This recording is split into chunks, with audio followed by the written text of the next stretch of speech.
Welcome back to Look Movie Recaps. Today, I will be showing you a 2019 crime thriller film titled A Good Woman is Hard to Find. Be ready for spoilers ahead. Sarah Collins is a young woman whose fate is less fortunate. Her husband, Stephen, was killed by being stabbed right in front of Sarah and her 2 children. After the death of her husband, Sarah leaves as a widow. She struggles alone to be able to support her children, Ben and Lucy, with Stephen gone. Sarah's life was poor after Stephen's death, and the most unpleasant part is that now Ben suddenly becomes mute due to the trauma of seeing his own father's murder. The boy always looked gloomy, lost his enthusiasm, and seldom paid attention to Sarah. Her unfortunate fate didn't stop there. Sarah also didn't get justice for her husband's murder.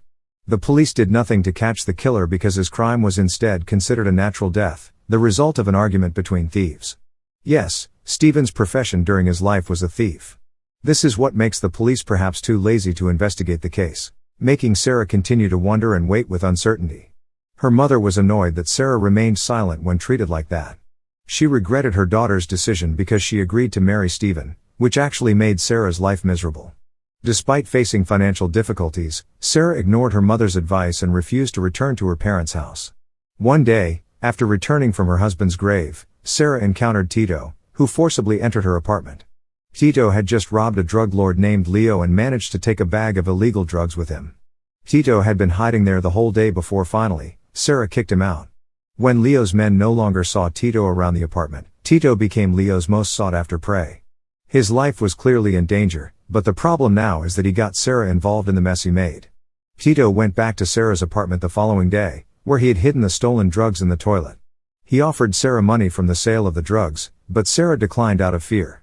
Moreover, Tito said he would do it for 5 days, long enough for Sarah to go through with anxiety and fear. Sarah's refusal is actually pointless as Tito threatens to kill her if she doesn't cooperate. Sarah gave up. She let Tito in and out of her house, but one day, Sarah thought she could use Tito to find information about what happened to her husband. So, after they talked the second night when Tito came, she asked him about her husband. Sarah thought as a criminal, Tito might have some information about Stephen's killer, someone who seems to be covered up by the police so no one dares to testify to reveal the culprit. Tito initially said he did not know, but after remembering his name again, he called Stephen a drug dealer. Sarah dismissed the fact that she believed her husband was not involved in the dirty work. Tito snapped at her and asked Sarah to get out of his presence. That night, there was no information that Sarah could get. She has not yet been able to find peace and find out who killed her husband. It's a shame. But now Sarah and her 2 children can enjoy life a little and have fun from the money Tito gave her as part of the partnership. She can go shopping again without worrying about whether she has enough money or not. For a brief moment, Tito's presence proved to be extremely helpful. However, with the existence of drugs in Sarah's house, the situation became chaotic as Sarah was tempted to try it, but she still managed to resist the temptation. But due to a lack of caution, Ben played with it and used it. Sarah rushes to secure Ben, but the issue arises from Tito's intense anger toward Sarah. He tries to take advantage of this poor woman, but Sarah fights back and frantically stabs Tito. The incident ended fatally with Tito's death due to a deep stab wound and loss of blood. Sarah is confused about what to do with Tito's corpse. Before she could find a solution, 2 policemen arrived at her apartment after receiving a report of a commotion. Sarah was tense and panicked when 2 police officers came inside to check the situation. The police officers harassed Sarah over a perceived disturbance before asking her questions involving Stephen's relation to gang activity. Sarah angrily sends them away before going back into the bedroom. Only Sarah, her 2 children, and Tito's corpse were left. On the other hand, Leo already knows that Tito is a person who stole his product. He also sought information on his whereabouts from friends who lived in Tito's apartment. When Tito's friends said they did not know where the man had gone, Leo then subjected them to severe torture by striking them with a hammer.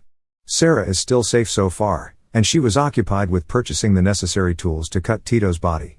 While undressing Tito's corpse, she found a gun, which she then kept.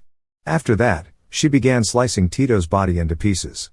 This really depressed her, but Sarah couldn't figure out any other way to get rid of Tito's body, so all day long Sarah really spent her time doing those sadistic acts, suppressing herself until Tito's body was completely divided into smaller pieces, thus making it easy to get rid of them. Sarah did not throw away the pieces of Tito's body immediately. She kept the boxes containing Tito's body in the cupboard and began to think about where to throw them.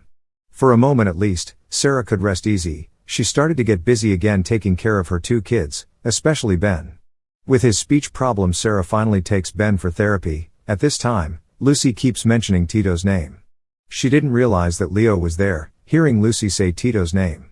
As a result of that, Leon followed them all the way home.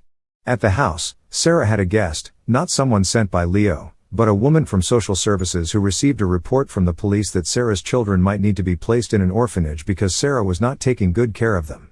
During their conversation, Sarah couldn't help but imagine herself dismembering Tito's body into several parts. Sarah was very disturbed. She knew that her life would never be normal again since Tito's arrival.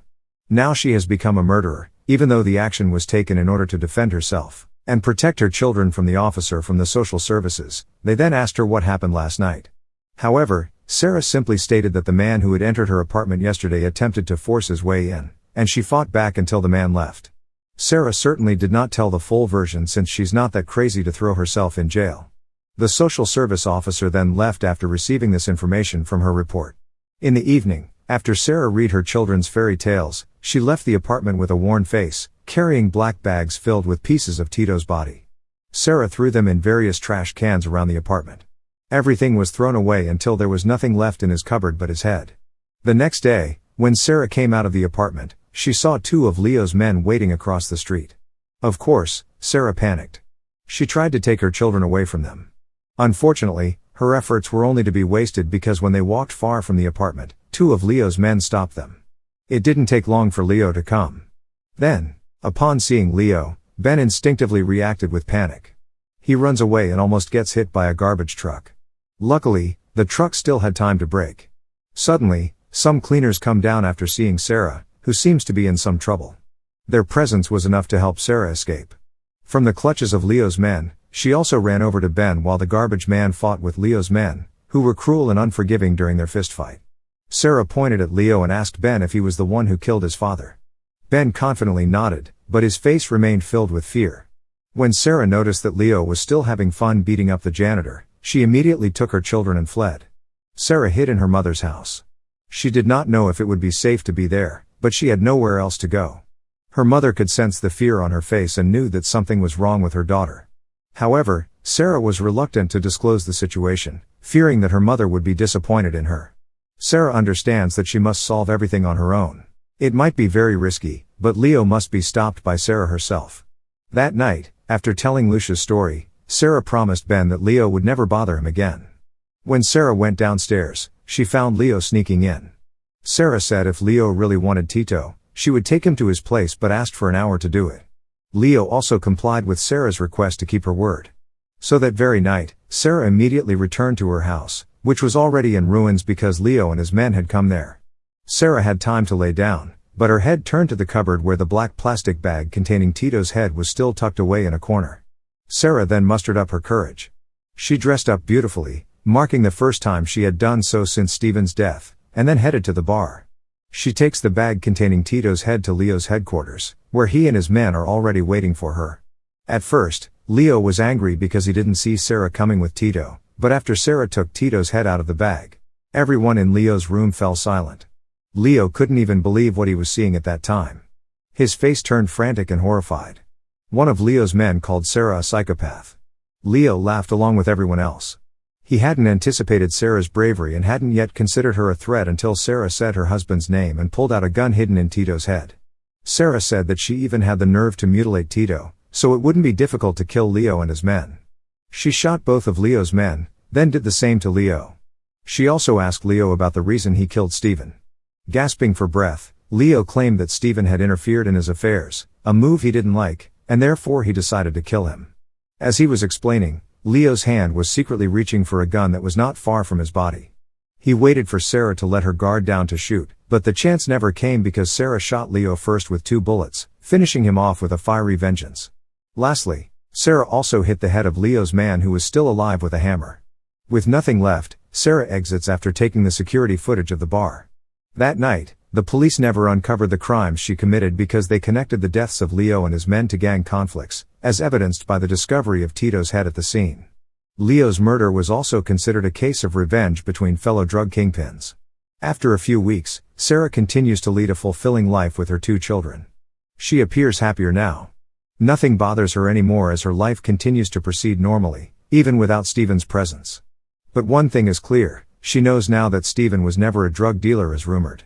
Her husband died because he wanted to help others and died as a hero. The movie ends.